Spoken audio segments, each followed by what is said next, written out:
Over a week from when Israel launched strikes against Iran to halt its nuclear program and when Israeli operations were nearing its limits, the U.S. has carried out a bombing campaign of Iran's nuclear sites. After Israel's initial assassination campaign and onslaught and Iran's response with missiles and drones, the battle settled into both nations lobbing drones and missiles at each other. The war was settling into a stalemate, and Israel was looking for the U.S. to intervene with its bunker-busting bombs in the final act. President Donald Trump announced on Saturday, 21st June, that the U.S. has completed an attack on 3 nuclear sites in Iran.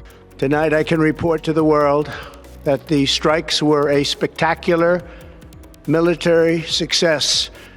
Iran's key nuclear enrichment facilities have been completely and totally obliterated. B-2 bombers that departed from the U.S. were likely involved in the attack. However, Washington notified Tehran of the strikes. Speaking on condition of anonymity, a high-ranking Iranians confirmed that the Trump administration on June 21st conveyed that it did not seek an all-out confrontation and only intended to strike the Fordow, Isfahan, and Natanz nuclear sites. The senior source also confirmed that the targeted sites were evacuated, with most of Iran's stockpile of enriched uranium kept in secure locations. The ball is now on Iran's side of the court. It remains to be seen if Iran sues for talks or responds with its own strikes on U.S. targets. China's efforts to establish an international order parallel to the U.S. has this week seen the launch of the International Organization for Mediation in Hong Kong. The international body is focused on dispute resolution and is clearly positioned as a rival to existing global conflict settlement mechanisms. The establishment of the body signals a new phase in China's diplomatic strategy as a major power on the world stage. Until recently, China was increasing funding and personnel contributions to United Nations institutions. Beijing attempted to embed itself within the existing international system, dominated by the U.S. But China has now shifted to constructing its own parallel economic architecture. This includes high-profile initiatives, such as the Belt and Road Initiative, a vast infrastructure and development program, and the creation of the Asian Infrastructure Investment Bank. Now, with the launch of the mediation mechanism and institution, China appears to be entering a new phase, one focused on establishing its own international institutions, not only in the economic sphere, but also in the political and diplomatic realms.